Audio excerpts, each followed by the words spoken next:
అదే RTV app వార్తల్ని క్షణాల్లో చదివే అవకాశం ఉంటుంది. ఒక న్యూస్ పేపర్, ఒక టెలివిజన్ ఛానల్ మీ చేతుల్లో ఎప్పుడు ఉంటాయి. సింగరేణి ఈఎన్ఎం డిపార్ట్మెంట్ ముఖ్యంగా ఏంటంటే మన బొగ్గు ఉత్పత్తుల్లో మనకుండే మైన్స్, డిపార్ట్మెంట్స్, కాలనీస్, సిహెచ్పిస్ వీటన్నిటికి కూడా మెయిన్ పవర్ సప్లై అంతా కూడా ఈఎన్ఎం డిపార్ట్మెంట్ వస్తుంది. అట్ల దగ్గర మనం ఇప్పుడు జైపూర్ థర్మల్ పవర్ ప్లాంట్ గురించి ఆలోచన చేయడం జరిగింది. అది 2x800 మెగావాట్ 2x600 అంటే టోటల్ 1200 మెగావాట్ల ప్లాంట్లు 2016లో సెప్టెంబర్లో ఒకటి యూనిట్ 1, తర్వాత డిసెంబర్లో యూనిట్ 2 స్టార్ట్ చేసుకోవడం జరిగింది.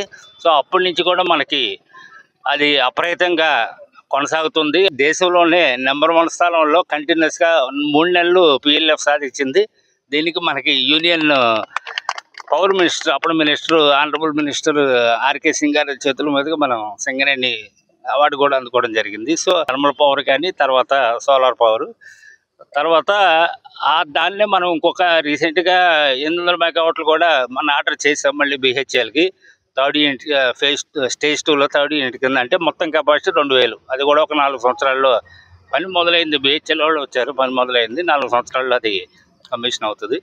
తర్వాతలోనే మొదటిసారిగా నెట్ జీరో కోల్ కంపెనీకి మన సింగరేణి అంటే కోల్ ఇండియా అని కూడా తలదండి మనం అవతరించబోతున్నాం అనమాట. అయితే మేడిపల్లి ఓసీలో ఆ ప్రాజెక్ట్లో పంపు స్టోరేజ్ ప్రాజెక్ట్ ఐడెంటిఫై చేయడం, దానికి కావాల్సిన పిఎఫ్ఆర్ తయారు చేసి అదంతా ఫీజిబుల్ అనడం మన రాష్ట్ర ప్రభుత్వం నుంచి ఆనరబుల్ డిప్యూటీ సీఎం గారు ఇంకా మిగతా మంత్రుల బృందం వచ్చి దాన్ని ఇన్స్పెక్ట్ చేసి ఓకే కూడా చేశారు. సో దాని మీద మనం అత్యంత వేగంగా ముందుకెళ్తున్నాం. ముఖ్యంగా ఇప్పుడు ఆర్జీవన్ టీము లలిత్ కుమార్ గారి ఆధ్వర్యంలో వాళ్ళ టీము దాన్ని శరవేగంగా పరుగులు పెట్టిస్తున్నారు. దీనికి అత్యద్భుత భవిష్యత్తు ఉంది. అలాగే మీరు అంత పేపర్లో చూసుంటారు రీసెంట్గా గోల్డ్ అండ్ కాపర్ ఈ రెండింటికి కూడా మనకు లైసెన్స్ వచ్చింది. కాబట్టి సింగరేణి భవిష్యత్తులో మన చైర్మన్ మేనేజింగ్ డైరెక్టర్ గారు దీనికి బలరాం గారు మంచి ప్రోత్సాహం ఇస్తున్నారు.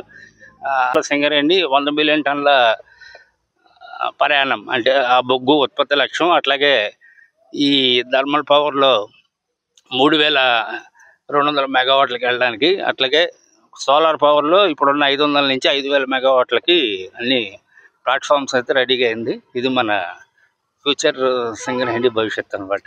సో భవిష్యత్తు కూడా రాబోయే 100 సంవత్సరాల వరకు మన సింగరేణి భవిష్యత్తుకి ఏమి లోకాలు అయితే ఇంకా పైన కూడా కలకాలం అయితే ఉంటుంది Singareni. For latest updates on India-Pakistan tensions, download RTV Live app.